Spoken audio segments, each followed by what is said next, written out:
The whales were here in 70 and there in 71. We'll be going there soon, but I'm waiting for Admiral Garrett to tell me to go. Oh, they came around the south of the island, and so they were down almost to Puget Sound, and Ted Griffin, who was Seattle Aquarium, got wind of them, and he had down in Goldsboro with a SeaWorld guy, SeaWorld whale wrangler, and so Ted had sort of pre-planned. He had boats lined up and airplanes and all sorts of interesting gear to round up the whales. And so they chased them up into Possession Sound and on up Saratoga Passage. They were going to try to corral them in Holmes Harbor. But the whales escaped and then continued up Saratoga Passage. So they're able to, then they chased them into Penn Cove, and that's where they captured them. Got about half the whales in a large pen, and then they made a smaller pen where they were sort of probably after that lesson. Do you know how long they were held there for? About 8 days.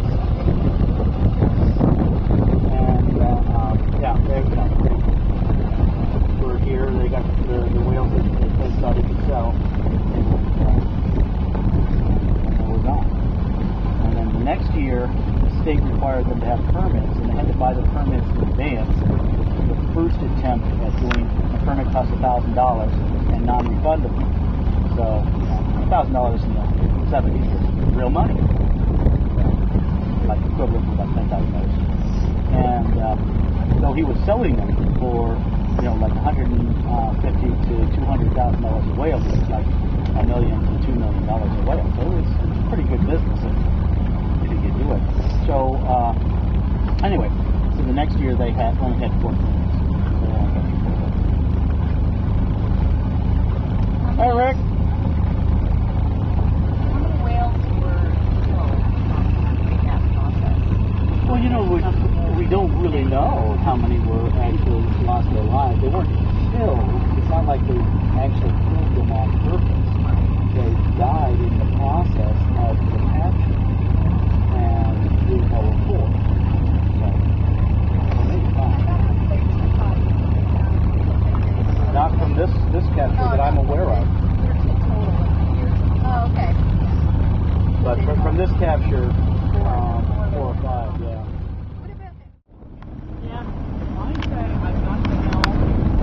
We're heading out to the exact site of the captures.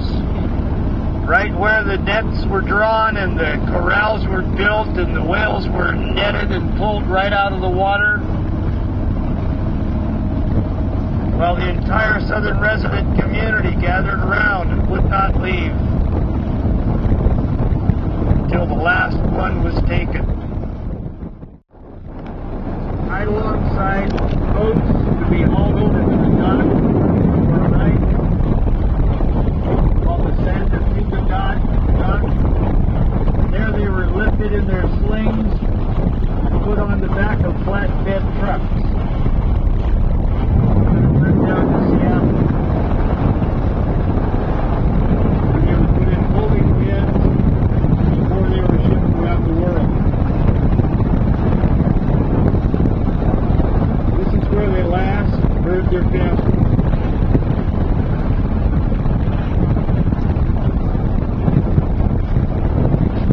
By all accounts, one testified to this, they were calling loudly and insistently for the whole time.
this was it. All those that were shipped out to roadside attractions, startup marine parks all over the world that were catching on to the frenzy of charging money for people to watch whales in captivity. This is their last view and their last sounds that they heard were right here. And there's only one still alive to remember that, Lolita at the Miami Seaquarium.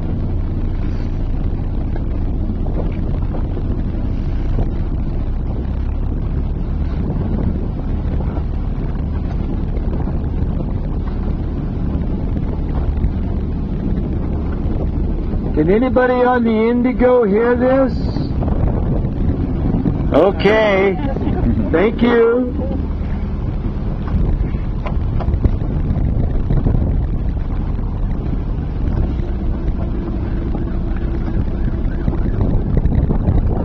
Are we all ready on the Indigo? Is everyone ready?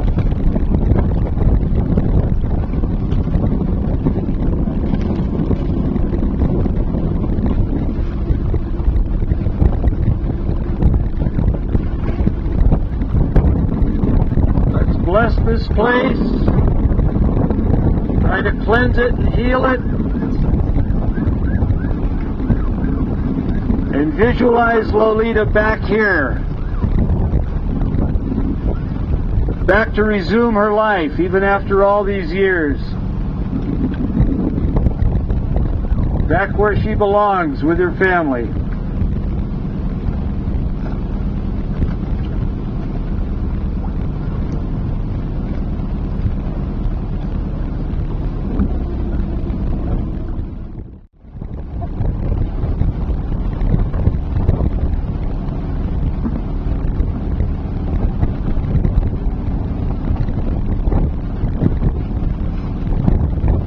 Let's lay the flowers on the water.